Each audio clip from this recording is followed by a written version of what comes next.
दुनिया के हुसूल के लिए यार अपनों से रिश्ते न तोड़ो। एक दिन एक एक करके जनाजे उठेंगे और भरे भरे घर खाली हो जाते हैं। जिन बैठकों में कभी लोगों को बैठने जगह नहीं मिलती थी, आज उन जगहों पर परिंदे भी बैठने नहीं आते हैं, इसलिए कि परिंदों के भी बसेरे वही हुआ करते हैं जहां इंसानों की बैठक होती है। दौर बदले हैं साहिब, अपनों की कदर कर लो। और फिर रह गई बात माँ बाप के रिश्ते की, तो बड़ा हसास रिश्ता है, इतना हसास रिश्ता। आप तारीख उठा के देखिए कि इस रिश्ते को रब ने किसी किसी जगह पे तो कयामत तक आने वाले मुसलमानों के लिए बाई से बरकत बना दिया। क्या बात है, क्या बात है। अगर इस रिश्ते की हकीकत को समझना है तो कभी इब्राहिम खलीलुल्लाह की चौखट पे आके देखो, बड़ी दिलावेज कहानी है अल्लाह के खलील की। बड़ी दुआओं से मांगते रहे, 70 साल की उम्र में अल्लाह ने बेटा दिया। और फिर बेटा भी कोई आम बेटा न था, बेटा भी ऐसा था जिसके चेहरे में चांद के जलवे नजर आते थे। बेशक बेशक, इतना हसीन बेटा अल्लाह ने हजरत इस्माइल ज़बीहुल्लाह, हजरत इब्राहिम खलीलुल्लाह को दुआओं से मांगने के बाद दिया। और यार अल्लाह की मोहब्बत में कुर्बानियां देना पड़ती हैं। मैंने कहा था, फरमाया गया क्या तुम ये समझते हो कि तुम ऐसे ही जन्नत में दाखिल कर दिए जाओगे और तुम्हें किसी इम्तिहान से गुजरना ना पड़े? अगर कलमा पढ़ लिया गया तो फिर मुसीबत का साथ नहीं छूटेगा, ये याद रहे। अगर कलमा पढ़ चुके हो तो फिर आफतों से छुटकारा नहीं, तुम्हें इम्तिहान जरूर देना है। कभी दौलत के जरिए इम्तिहान लिया जाएगा, कभी औलाद के जरिए इम्तिहान लिया जाएगा, कभी तुझे फाका रख के इम्तिहान लिया जाएगा, कभी तेरे होठों पे प्यास रख के इम्तिहान लिया जाएगा। मुसलमान, तुझे इम्तिहान में कामयाब होना है। जब भी मुसीबतें आए अल्लाह का शुक्र अदा किया करो, किसी से आहो वबेला ना किया करो। और सोचो तेरा मेरा बेटा क्या हैसियत रखता है। 70 साल तक जिस बेटे को दुआओं में मांगते रहे हो, अल्लाह ने एक बेटा चांद से दिया है। जैसी चांद सा बेटा घर में पैदा हुआ है, हजरत हाजरा की आगोश में हजरत इस्माइल ज़बीहुल्लाह ने आँख खोली है, तभी रब ने महबूब हजरत इब्राहिम खलीलुल्लाह पर वही नाजिल फरमाई है, खलील का जी रब्बे जलील, कि जाओ साहबजादे को लो, अपनी बीवी हाजरा को लो और जाओ जाकर के कहीं पे आबो गया मैदान में छोड़ करके आ जाओ, जहाँ पे चरिंद परिंद का निशान ना हो, जहाँ पे किसी इंसान की आबादी का तसव्वुर भी ना हो, जहाँ पर फलों की कोई दरख्त या मंडी ना हो, ऐसी जगह पे छोड़ करके आओ जहाँ चश्मे का भी नामो निशान ना हो। अल्लाह अकबर, आज का बाप होता तो कह देता ये मेरा लख्ते जिगर है, इसे दिल से कैसे जुदा करूं, मगर वो खलील है, यूं ही खलील नहीं है। रब ने कह दिया कि बेटे को छोड़ के आना है और ऐसी जगह छोड़ना है जहाँ पानी का पता ना हो, जहाँ इंसान का पता ना हो, जहाँ पर दरख्त के साए तक ना हो, उस जगह पे अपने बेटे को छोड़ करके आना है। अल्लाह अकबर, हजरत खलील ने शहजादे को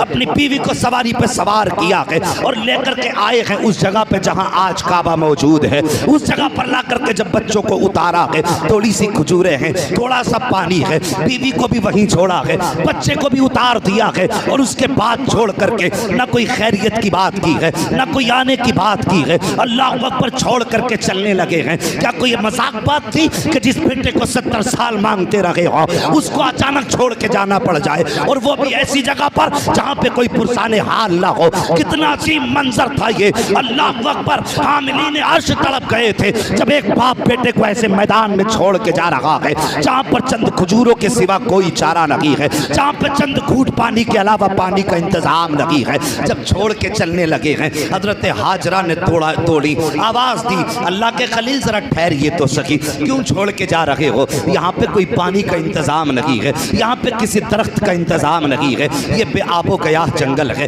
कहाँ क्यों छोड़ करके जा रहे हो?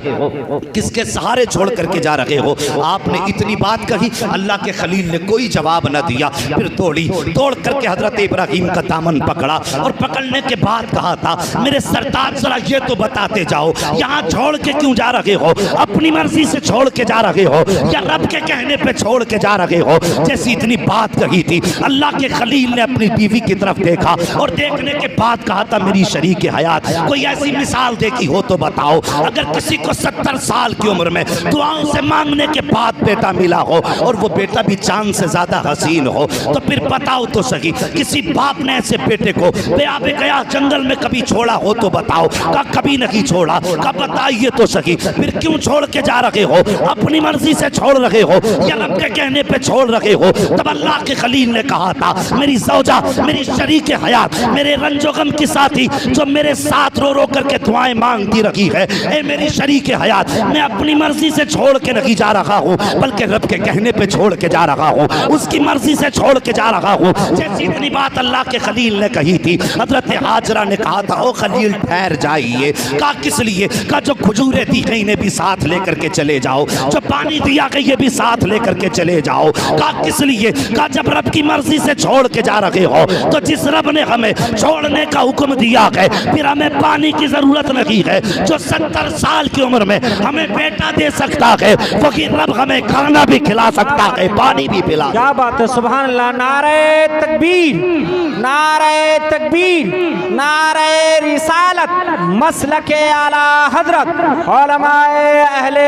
सुन्नत मुफ्ती अहमद साहब क़िबला सरजमीन पीपलसाना, नारे तकबीर, नारे रिसालत। सुभान अल्लाह, सुभान अल्लाह, सुभान अल्लाह। साहिब उसकी जात पे भरोसा करो और फिर देखो उसकी रजा में राजी हो जाओ, तकदीरें कैसे बदल देता है। मेहरबानी करो, ये तारीख रकम हुई, बाप ने जिगर के टुकड़े को रब की मर्जी से छोड़ दिया। आज बंदा देवबंदियों में शादी करता है, अगर कह दिया जाए भाई इनसे रिश्ता न रखो तो सीधी बात कहता क्या करें, बेटी जो दे बैठे, बेटी जो लाए बैठे। ओ यार तू लाया और दी तूने बाद में है, पहले सोच लेना चाहिए था। जरा सी दौलत में आकर के बेटियों को दोजख के दहाने पर ढकेल देते हैं हम। जरा सा लालच का मिल गया जहेज का, हमने अपने घर के अंदर नबी के गुस्ताख की बेटी को लाके बसा दिया। और यार मसला के आला हजरत ये है, अगर नबी से वफा करते हो तो ऐलान कर दो जो नबी का नहीं हो सकता वो हमारा नहीं हो सकता। क्या बात, क्या बात। चाहे वो हमारा सगा भाई क्यों ना हो, हमारा सगा बेटा क्यों ना हो। और लोग ऐसी जगह पर दलीलें दे करके हमारे सीधे मुसलमानों को बेवकूफ बनाते हैं।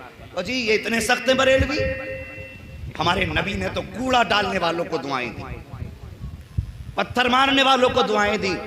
और साहिब वो नबी का मामला है, वो अपने गुस्ताख को चाहें तो माफ कर दें या सजा दे दें, लेकिन नबी का गुस्ताख उमर के दौर में जिंदा रहे ये हो ही नहीं सकता है। उमर को हक नहीं वो नबी के गुस्ताख को माफ करें। क्या वो तारीख भूल गए? एक कलमा पढ़ने वाला और एक गैर मुस्लिम अपना फैसला लेकर के नबी की बारगाह में आए थे। मेरे नबी ने गैर मुस्लिम के हक में फैसला दे दिया था। उसने कहा नहीं मैं इस फैसले से मुतमईन नहीं हूं, उमर की चौखट पे चलो। हजरत उमर के दरवाजे पे पहुंचे, जाके उसने गैर मुस्लिम ने कह दिया अभी तुम्हारे नबी के दरबार से आ रहे हैं, फैसला तो हो चुका है। तवज्जो है ना? थके तो नहीं हो जी, ये कूलर अपनी तरफ कर दो लेकिन बोल दो जरा सुभान अल्लाह, सुभान अल्लाह, सुभान अल्लाह। वो कहने लगा कि साहब नबी ने तो फैसला कर दिया है लेकिन ये नहीं मान रहा। कहा किसके हक में? कहा फैसला मेरे हक में हुआ। फरमाया जरा ठहरो। अंदर गए, कोई सवाल ना किया, तलवार निकाल के लाए, सर तन से जुदा कर दिया। पूरे शहर में शोर हो गया, अली ने कलमा पढ़ने वाले का कत्ल कर दिया, मुसलमान का कत्ल कर दिया। उमर ने, हजरत उमर को बुलाया गया, कहा तुमने कलमा पढ़ने वाले का कत्ल किया? कहते हैं हुजूर मैंने नबी के गुस्ताख का सर कलम किया। जो नबी का फैसला नहीं मानता फिर उमर का फैसला यह है कि उसका फैसला उमर की तलवार करेगा। क्या बात है, क्या अजीब माहौल बना रखा है कि नहीं। नबी के हालात ऐसे थे और नबी का ये था, आप तारीख उठा के पढ़िए। मेरे नबी की प्यारी ज़ौजा हजरत उम्मे हबीबा हैं जो हजरत अबू सुफियान की बेटी हैं। उस एक दिन नबी से मुलाकात की गजरत से अबू सुफियान ईमान लाने से पहले मुस्तफ़ा के मदीने आए, लोगों से मुस्तफ़ा का पता पूछा। किसी ने मुस्तफ़ा का जब पता बता दिया, पहुँचते पहुँचते पहुँचे, तलाश करते हुए नबी के घर पे पहुँचे। उनको ये ख्याल था कि मेरी बेटी तो नबी के निकाह में है। डायरेक्ट घर के अंदर गए, जैसी बेटी के सामने पहुँचे बेटी ने फ़ौरन चेहरा फेर लिया। अब जरा तवज्जो करना, ये वही बाप है जिसका अदब मेरे नबी ने सिखाया है कि तेरे माँ बाप तेरी दुनिया और आखिरत की भलाई है। तेरे माँ बाप, मेरे नबी ने फरमाया, तेरी दुनिया, तेरी जन्नत भी है, तेरी दोज़ख भी है। उन माँ बाप के बारे में जिनके बारे में नबी ने फरमाया था, इनको राजी कर लोगे तो रब राजी हो जाएगा, अगर ये रूठे तो रब नाराज हो जाएगा। अल्लाह अकबर, वो बाप आया है, उम्मे हबीबा नबी की बीवी है, और जैसी बाप को आते देखा है आपने चेहरा फेर लिया है। हजरत अबू सुफियान ये समझे शायद कि बेटी ने मुझे पहचाना नहीं है, रास्ता बदल के सामने से आए हैं। फिर उम्मे हबीबा ने चेहरा फेर लिया है। हजरत अबू सुफियान समझ रहे हैं शायद बेटी मुझे पहचान नहीं रही है। सामने देखा नबी का बिस्तर लगा हुआ था, चाहते थे कि बैठ जाएं। जैसी बैठने का इरादा किया है, अभी बैठना चाहते थे कि उम्मे हबीबा आगे बढ़ी है और बाप के नीचे से बिस्तर समेट दिया। जैसी बिस्तर समेटा है, अब अबू सुफियान से बर्दाश्त ना हो सका। कहते बेटी जरा बता तो सकी, क्या तूने मुझे पहचाना नहीं है? क्या मैं तेरा बाप नहीं हूँ? क्या तू मेरी बेटी नहीं है? उम्मे हबीबा कहती हैं, हाँ ये बात सच है, मैं आपके जरिए दुनिया में आई हूँ, रिश्ते में आप मेरे बाप लगते हो। कहा बेटी बता तो सकी, फिर ये बिस्तर क्यों समेट दिया? तब उम्मे हबीबा ने कहा था, ए मेरे बाप, ये रसूल पाक का बिस्तर है और तू नापाक बाप है। नापाक बाप रसूल पाक के बिस्तर पे बैठे, ये उम्मे हबीबा की गैरत को गवारा हो ही नहीं सकता। है क्या बात है, क्या बात है, बहुत खूब, सुभान अल्लाह, सुभान अल्लाह। लालच में आ जाते, बेवकूफ समझते हैं दूसरों को। अपना उसूल है तुझसे और जन्नत से क्या मतलब, वहां भी दूर हो। क्या बात, हम रसूलुल्लाह के, जन्नत रसूलुल्लाह की। बेशक हमें हमारी जमीन नहीं जोती है, किसी ने मैंड नहीं काटी। हम कहते हैं जो तुम्हारी ये किताबें हैं जिसमें ये कुफ्र शिर्क के ढेर लगे हुए हैं, इनको आग लगाओ, खुदा की कसम सबसे पहले हम तुम्हें सीने से लगाएंगे। बेवकूफ बनाते। तीजे और 40वें का झगड़ा, तीजे 40वें का झगड़ा नहीं है, झगड़ा कुछ और ही है, जिस पे तीजे और 40वें और सलाम और दुरूद का ये पर्दा डाले घूमते हैं। बस साहिब सुनो, असल रिश्ता हमारा नबी की जात से है, और रब भी तभी राजी होगा जब मदीने वाले मुस्तफ़ा राजी होंगे। तवज्जो कीजिए, अल्लाह के खलील छोड़ के आ गए। जब भूख प्यास की शिद्दत हुई, हजरत इस्माइल ज़बीहुल्लाह के होठ भी सूखे, क्योंकि माँ के सीने का दूध भी खुश्क हो गया। लेकिन औलाद औलाद होती है। जवानों, माँ बाप की इज्जत करना, ये एक माँ और बेटे के रिश्ते की कहानी है, जिसको कुरान के अंदर रब ने बयान फरमाया। जब प्यास की शिद्दत हुई, भूख की शिद्दत हुई और होठों पे पपड़ी जमने लगी, मां से बेटे की हालत में देखी गई कि आज की ये कहानी नहीं है। अगर आज मां बूढ़ी हो जाए और बेटा जवानी में बीमार हो जाए और वो घुटने पकड़ के चलती हो, उसके बावजूद भी अगर बेटे की जबान से बीमारी में निकल जाए ना पानी, तो बैठ बैठ के नल तक जाएगी, लेकिन बेटे को पानी ला के देगी। और अगर मां बीमार होती है और बेटा अगर मोबाइल चलाने में मसरूफ है, वो 10 बार कहती है बेटे पानी, के बस अभी लाया, कि थोड़ी देर ठहर जा। थोड़ी थोड़ी देर में मां को आधा आधा घंटा बेटा इंतजार कराता है। ये कीमत जानी हमने इस रिश्ते की। और जरा देखो तो सही कितनी दिलावेज हकीकत है। जब बेटे के होठ सूखे, 2 पहाड़ थे, एक सफा दूसरा मरवा, पानी की फिक्र हुई कि 2 घूंट ही पानी मेरे लाल को मिल जाता, इसकी जिंदगी बच जाती। दौड़ी, पहाड़ के टीले तक दौड़ती गई, चारों तरफ देखा, लेकिन पानी का निशान नजर ना आया। उस वक्त पानी का पता 2 तरह से लगाते थे, एक तो हरियाली के जरिए, दूसरे परिंदों के जरिए। कहीं दूर हरियाली नजर आती थी तो लोग समझ जाते थे यहां पानी होगा, या परिंदे उड़ते नजर आते थे, समझ जाते थे पानी होगा। आप दौड़ी पानी की तलाश में, देखा कुछ नजर नहीं आया। फिर ख्याल आया कहीं मेरा बेटा तन्हा रह गया है, कहीं कोई जानवर उसको उठा के न ले जाए। और यार इस ख्याल ने बेकरार किया, फिर पलटी बेटे की तरफ, फिर बेटे का माथा चूमा, दूसरे पहाड़ी पर चढ़ी, अल्लाह अकबर, फिर पानी पर नजगाह डाली, कहीं पानी नजर नहीं आया। फिर बेटे का ख्याल आया मेरा बेटा अकेला है, फिर दौड़ करके आई, फिर बेटे को देखा, मन ठंडा हुआ, फिर दौड़ लगाई है, अल्लाह अकबर, जब पानी नजर नहीं आ रहा है, बेटे का चेहरा देख करके माँ का कलेजा मुंह को आने लगा, आंखों में आंसू आ जाते हैं, बेटे के लिए पानी तलाश कर रही है, दौड़ रही है, कहीं पानी नजर नहीं आया है। आपने 7 चक्कर लगाए, 7वीं मर्तबा जब पलट करके आई हैं, क्या देखती हैं, नन्ना इस्माइल अपनी एड़ियां रगड़ रहा है और पैरों के नीचे से चश्मा जारी हो गया है। अल्लाह अकबर, मशीयत कह रही थी, हाजिरा परेशान क्यों होती है, हमने इसके पुष्ट के अंदर नूरे मुहम्मदी रख दिया है, अगर ये एड़ी रगड़ के कह देता तो समसम क्या है, इसकी एड़ियों से कौसर के चश्मे जारी कर दिए। क्या बात है, नारे तकबीर, नारे तकबीर, नारे रिसालत, मसलके आला हजरत, उलमाए अहले सुन्नत, इश्क मोहब्बत, इश्क मोहब्बत, मुफ्ती हम्माद साहब क़िबला, नारे तकबीर, नारे रिसालत, सुभान अल्लाह, सुभान अल्लाह।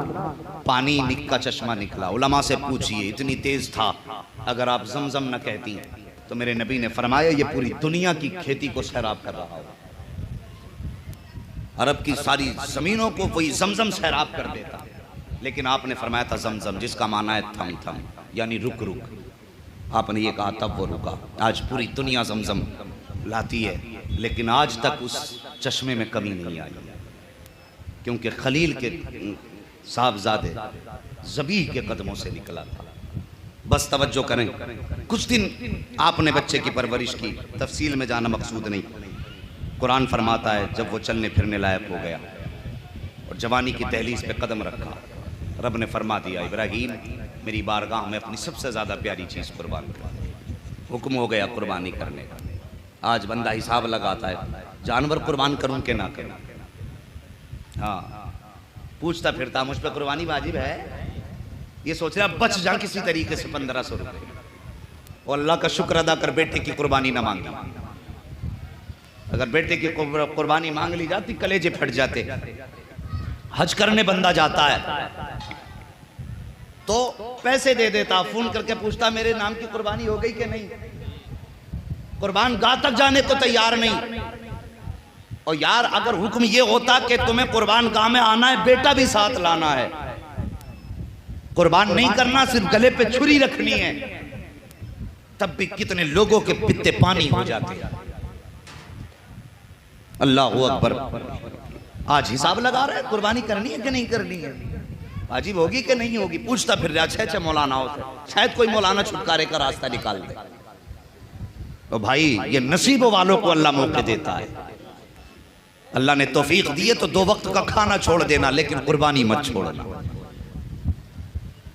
कुर्बानी मत छोड़ना।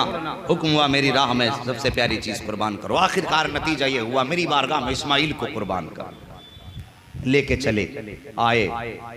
मुलाकात के लिए कभी कभी आया करते थे, आए जाके अपनी शरीक हयात हजरत हाजरा से कहने लगे कि इस्माइल को तैयार कर दो। दोस्त ने बुलाया है, दोस्त की मुलाकात के लिए जाना। लफ्ज़ दावत है, दावत का मतलब खाना नहीं होता, दावत का मतलब होता है बुलावा। क्या होता है दावत का मतलब? बुलावा। कि दोस्त की दावत पे जाना, उसके बुलावे पे जाना। उसने बुलाया है, माँ ने बेटे को नहलाया, बालों में तेल डाला, कंघा किया, बेटे को दूल्हा बनाया, साफ से कपड़े पहनाए, और पहनाने के बाद हजरत इब्राहीम खलीलुल्लाह के साथ जब आपने रुखसत किया ना, तो अब शैतान के पेट में दर्द उठा। जब शैतान के पेट में दर्द उठा तो दौड़ करके हजरत हाजरा के पास आया, आके कहने लगा, हाजरा तुम्हें पता है तुम्हारे शोहर तुम्हारे बेटे को कहाँ लेकर के गए हैं? कहा हाँ मुझे मालूम है। कहा कहाँ के? दोस्त की दावत पे गए हैं, दोस्त ने बुलाया है, वहाँ लेकर के गए हैं। कहा नहीं तू नहीं जानती, इब्राहीम अपने बेटे को ज़िबा करने के लिए लेकर के गया है। जब इतनी बात कही ना, ज़िबा करने लेकर के गया है, आपने फरमाया भला कौन बाप ऐसा होगा जो अपने बेटे को अपने हाथ से ज़िबा करे। जब इतनी बात कही ना, तो वो कहने लगा कि उसको लगता है कि रब ने उससे बेटे की कुर्बानी का हुक्म दिया है। जब आपने इतना सुना है, आप मुस्कुराई, फरमाती है लगता है तो मुझे शैतान है। वो तो एक इस्माइल की बात कर रहा है, अगर रब बेटे की कुर्बानी मांग ले और रब मुझे 1000 इस्माइल दे दे तो उसके नाम पे एक एक इस्माइल को कुर्बान कर दूंगी। ज़बान पे कोई शिकवा जारी नहीं हो सकता। सुभान अल्लाह। अल्लाहू अकबर। फरमाया वो तो एक इस्माइल है, अगर रब मांगे तो 1000 उसके नाम पे कुर्बान। सोचने लगा अब दाल नहीं गलने वाली। दौड़ा हजरत इस्माइल के पास जाके कहने लगा कहाँ जा रहे हो? कहा दोस्त के यहाँ। वालिद साहब कह रहे दोस्त के यहाँ दावत में जा रहे हैं। कहा बड़े सीधे आदमी हो, ये कत्ल करने लेके जा रहे हैं। कहा ऐसा नहीं हो सकता। कहा ये कहते हैं कि रब ने कुर्बानी मांगी है, तो कहते हैं लगता है तू मुझे शैतान है। अगर रब कुर्बानी मांग रहा है, बाप कुर्बान करने पर राजी है और मैं कुर्बान होने पर राजी हूं, तो तेरे पेट में क्या दर्द है? आपने फरमाया, आप कहते हैं अब्बू जी लगता है ये शैतान है, मुझे बहका रहा है। आपने फरमाया मार पत्थर उठा करके। अल्लाहू अकबर। फिर हजरत इब्राहिम के पास आया, इब्राहिम तुम ख्वाब के चक्कर में बेटा कुर्बान करने चले हो? अल्लाह को राजी करने के और भी बहुत से रास्ते हैं, बेटे ही कुर्बान करके अल्लाह की रजा मिलेगी। आपने फरमाया जालिम नबी का ख्वाब कभी झूठा नहीं होता है, नबी का ख्वाब वही इलाही होता है। मैं बेटे को कुर्बान करने लेकर के जा रहा हूँ। उसने बहुत कोशिशें की रोकने की, ना रुके, अलबत्ता उस मकाम पे पहुंचे। और पहुंचने के बाद आपने बेटे का चेहरा देखा, कितना मीठा लहजा था। आप कहते हैं या बुनैया, ये जुमला था, कुरान ने इसको नकल फरमाई। या बुनैया कहा, या बनी नहीं कहा। इसमें बड़ा प्यार है। ए मेरे बेटे, मैंने ख्वाब देखा है, अन्नी अज़बहु का फंजुर माज़ा तरा, मैं तुझे ज़िबा कर रहा हूं, बता तेरी क्या राय है? तो होना क्या चाहिए था? वो ये कह देते अगर ज़िबा का ख्वाब देखा तो ज़िबा कर दीजिए। लेकिन अब हजरत इब्राहिम खलीलुल्लाह के इस सवाल पर शहजादे का जवाब सुनो। फरमाते हैं या अबती फ़अल मा तुअमर सतजिदूनी इंशाअल्लाहु मिनस साबिरीन। ये फरमाया कि आप कहते हैं अब्बा जी जो करना है कर डालिए, जो हुक्म दिया कर डालिए, पूछने की जरूरत क्या है? बेटे को रस्सी से लपेटा, आंखों पे पट्टी बांधी और आपकी पेशानी जमीन पे रखी, छुरी हाथ में ली। छुरी हाथ में लेने के बाद जब ज़िबा करने की बारी आई, हजरत इस्माइल कहते हैं अब्बा जी जरा ठहरिए। कहा क्या? कहा मेरे बदन की रस्सी खोल दीजिए। किस लिए? कहा अगर रस्सियों में जकड़ के ज़िबा करेंगे तो दुनिया कहे कि मजबूर था शायद बेटा, इसलिए बांध के ज़िबा किया गया। हाथ खोलिए और मेरे बदन को भी खोलिए, ताकि दुनिया ये याद रखे कि जब इब्राहिम ने इस्माइल की गर्दन पे छुरी रखी थी, हाथ पैर बंधे नहीं थे, बेटे ने बाखुशी रब की बारगाह में अपनी जान कुर्बान कराई। मकाम इब्राहिम एक पत्थर है, उस पर निशाने कदम है कि नहीं? अच्छा सोचिए कि पत्थर पे एक ही बार कदम पड़ा आपका कि बार बार? क्योंकि वो जमीन मक्के की पथरीली जमीन है? हर कदम लगभग पत्थर पे पड़ता था, लेकिन निशाने कदम एक पत्थर पे क्यों? मुफस्सिरीन फरमाते हैं जब आपने काबे की तामीर की और हाथ उठाए और जब कहा या अल्लाह अपना महबूब मोहम्मद मेरी नस्ल में पैदा फरमा दे, क्या बात है, तो जब आपकी जबान पे लफ्ज मोहम्मद आया था ना, तो मोहब्बत में पत्थर भी मोम की तरह मुलायम हो गया। सुभान अल्लाह। फौरन खलील का कदम अपने सीने पे ले लिया था।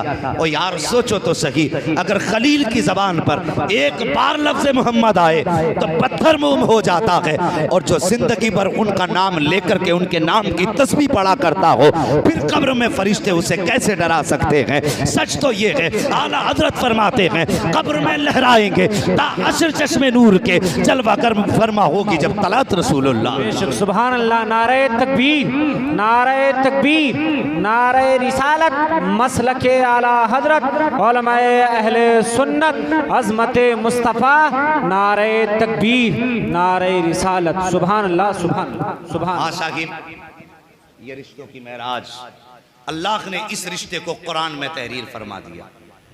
कुरान में इस रिश्ते को रब ने रकम फरमा दिया और हुक्म हुआ और क़यामत तक मेरे घर का तवाफ करने वालों, जब तक आओगे तुम्हें इन पहाड़ों पर चक्कर लगाने पड़ेंगे, इसलिए कि ये चक्कर माँ और बेटे के रिश्ते की याद दिलाते हैं।